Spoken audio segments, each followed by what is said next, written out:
నమస్తే. నా పేరు గోపి. రాయవరం మండలం సోమేశ్వరం మండపేట నియోజకవర్గం. ముఖ్యంగా ఈ వీడియో మాట్లాడతాకే జగన్మోహన్ రెడ్డి గారు నిన్న ప్రెస్ మీట్ పెట్టారు. ప్రెస్ మీట్ పెట్టి ఏమన్నా మంచి విషయాలు చెప్తారేమో అనుకుంటే, ఎలాంటి విషయాలు చెప్పారనుకుంటే, కళ్ళు మూసుకుంటే 2 సంవత్సరాలు అయిపోయింది, మరొకసారి కళ్ళు మూసుకుంటే ఇంకో 2 సంవత్సరాలు అయిపోద్ది, నెక్స్ట్ మన పాదయాత్ర వచ్చేస్తుంది, ఆ పాదయాత్ర చేసుకుంటూ పోతాము. ఎందుకోసం పాదయాత్ర అంటే అమరావతిని కూలగొట్టేస్తాకి, బాగున్న రోడ్లు తవ్వేస్తాకి, రెండోది 100 రూపాయలు అమ్మే మద్యం బాటిల్ని 200 300 చేసేసి పేదల కడుపుని కొడతాకే, పేదల కడుపులు కొడతాకే ఆయన గారిని ఇంకొకసారి సీఎం అవడం కోసం. అంతేగాని అంతకు మించి ఆయనకి ఏరే లక్ష్యం ఏమి ఉండదు. ఎందుకంటే ఏనాడు కూడా అధికారంలో ఉండి మంచి పనులు చేసిన దాఖలాలు లేవు. ఆయన కోసం తిరిగే నాయకులు ఎవరున్నారు ఈరోజు?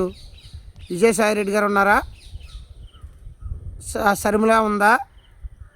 ఎంతగానో జగన్ అంటే విపరీతమైన ప్రాణం ఇచ్చే బోరుగడ్డ అనిలు, మహాసేన రాజేషు, ఇలాంటి వాళ్ళు అందరూ ఉండేవారు ఆ పార్టీలోని.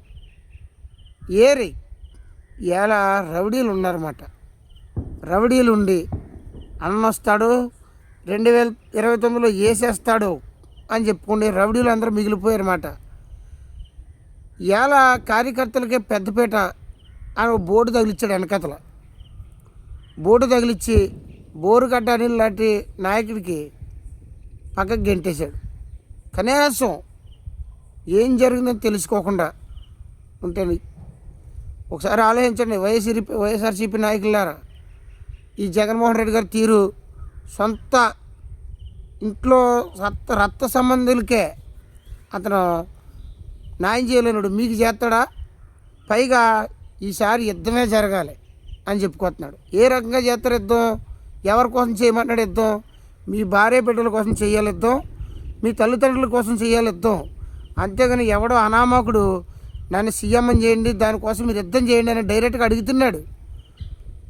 వేల లక్షల కోట్లు ఆస్తి పెట్టుకుని నా కోసం యుద్ధం చేయండి, మీ భార్య బిడ్డలను ఇదిలో పెట్టుకోండి, ఆ యుద్ధంలో మీరు ఏమైపోయినా పర్లేదు, నన్ను మట్టుకు సీఎం చేయండి, ఇదే అతని లక్ష్యం. మరొకసారి రాష్ట్రాన్ని దోసుకుంటాను, ఎక్కడికో అటుకెళ్ళిపోయి దాచుకుంటాను, నా 2 కూతుళ్ళ కోసం నేను ఎంతకైనా అవినీతికి పాలు పడతాను అనే రీతిగానే ఉంది. ఇలా వైఎస్ఆర్సీపీ నాయకులు ఒకటే గమనించాలి. ఈ రాష్ట్రంలో రోడ్ల పరిస్థితులు ఎలా ఉన్నాయి ఒకసారి గమనించండి. ఈ రాష్ట్రంలో జరిగే అన్యాయంగా అనిపిస్తే ప్రతి విషయం మీద కూడా మీరు గొంతెత్తి మాట్లాడండి, ఎక్కడికక్కడ నిరాహార దీక్ష చేయండి. అంతేగాని ఇలాంటి పనికిమాల నాయకుల కోసం మీరు యుద్ధాలు చేసి మీ గౌరవాన్ని పాడు చేసుకోకుండా మీ ఫ్యామిలీని వీధుల్లో పెట్టుకోవద్దు. ఆయన చెప్పే మాట ఎలా ఉందంటే, నా కోసం యుద్ధం మీరు చేయండి, నేను రాజు భోగాలు నేను అనుభవిస్తాను, నా కోసం ప్రాణాలు మీరివ్వండి, 100 మంది సెక్యూరిటీ గార్డులను నెట్టుకుని నేను నా ప్రాణాలు లోన పెట్టి కాపాడుకుంటాను నేను అని చెప్పుకొస్తాను. అతనా మనకు కావాల్సింది నాయకుడు? యుద్ధం చేసేయండి. ఎంత ఎలా చెప్తున్నాడు చూడు. 60 రూపాయలు ఉండే మందుకాయ ఇవాళ 150 రూపాయలు చేసుకున్నాడు అతను. 200 అమ్మేవాడు. చీపు లేదని పేదల కడుపు మీద కొట్టేవాడు. ఇవాళ మళ్ళీ అదే లెక్కల మీద మళ్ళీ కొడతాడు. ఈ రోడ్లు ఎలా పడితే అలా ఉండి రోడ్లు ఒక రకంగా ఉన్నాయి. ఇప్పుడు రోడ్లు అంత విపరీతమైన దారుణం. అతను మళ్ళీ అధికారంలోకి వస్తేనంట అమరావతిని పాడు చేసేస్తాను, విజయవాడని కూలదోసేస్తాను, 3 రాజధానులు కట్టేస్తాను, ఇలాంటి సొల్లుకోలు చెప్పేస్తున్నాడు జగన్మాయి గారు ప్రెస్ మీట్ పెట్టి. ఏవయ్యా ఎమ్మెల్యే కింద నగ్గావు నువ్వు? అసెంబ్లీలోకి వెళ్ళి కనీసం అసెంబ్లీలోకి వెళ్ళి నీ దొమ్మేటో అక్కడ చూపించాలయ్యా. నువ్వు అసెంబ్లీలోకి వెళ్ళి మాట్లాడలేని పిరికి వాళ్ళ కింద తయారైపోయి మీరు అసెంబ్లీలోకి వెళ్ళండి. ఒక్కడున్నా సరే జనసేన ఎమ్మెల్యేని పంపించాడు పవన్ కళ్యాణ్ గారు.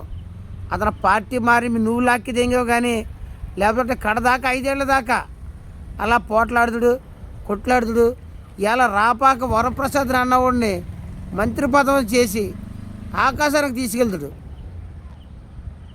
ఇలా రాపాక వరప్రసాద్ని పార్టీలోకి జాయిన్ చేసుకుని ఇలా నాశనం చేసావు నువ్వు, అతని జీవితాన్ని కొలాప్స్ చేసావు. ఇవాళ వైసీపీలో ఉండే ఎస్సీ సోదరులారా చూసుకోండి, ఒక బోరుగడ్డ అనిల్ కానీ, మహాసేన రాజేశ్వరం కానీ, రాపాక వరప్రసాద్ని కానీ, ఇలా కొన్ని వందల మందిని ఎస్సీ నాయకుల్ని పాడు చేశాడు. అతను ఎదరకుండా చేశాడు. ఎలా ఒక్కసారి దగ్గరగా ఆలోచిస్తే మనకేం ఊడపడిచేది ఏమీ లేదు. అనేక రకమైన అంబేద్కర్ పెట్టిన పథకాలన్నీ లేపేశాడు.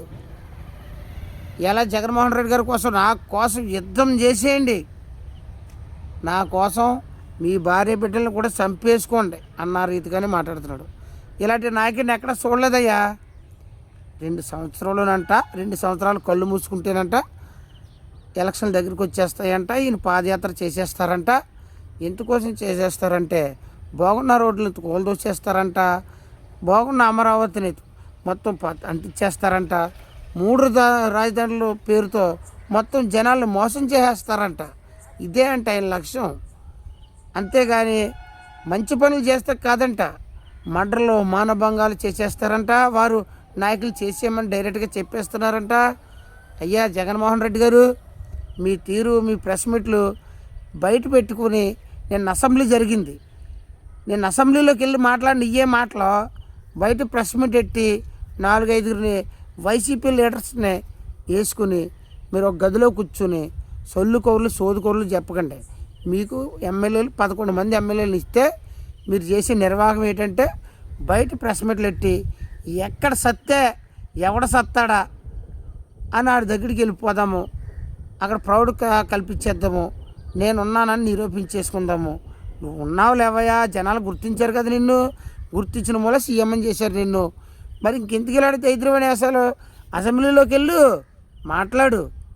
మాట్లాడవయ్యా. నీకు దమ్ము ధైర్యం ఉంటే సింగిల్గా వస్తాము పీకేస్తాము అని చెప్తున్నారుగా మీ వాళ్ళందరూనే. సింగిల్గా రండి అని కొంతమంది, సింగిల్గా వస్తాము మేమని కొంతమంది, సింగిల్గా వచ్చి 11 మందితో ఎమ్మెల్యేలు వేసుకుని అసెంబ్లీలోకి వెళ్ళు. 11 మంది ఎమ్మెల్యేలు వేసుకుని అసెంబ్లీలోకి వెళ్ళి ఏం పీకేస్తారో పీకేయండి. జీతాలు తీసుకుంటున్నారు కదయ్యా, ఈ ప్రజాస్వామ్యాన్ని దోచుకుంటున్నారు కదా, ఇంకా మీరు ఓడిపోయినా దోచుకుంటున్నారు కదా మీ ఎమ్మెల్యేలు నువ్వు ఏకమయ్యి. జై భీమ్, జై జనసేన.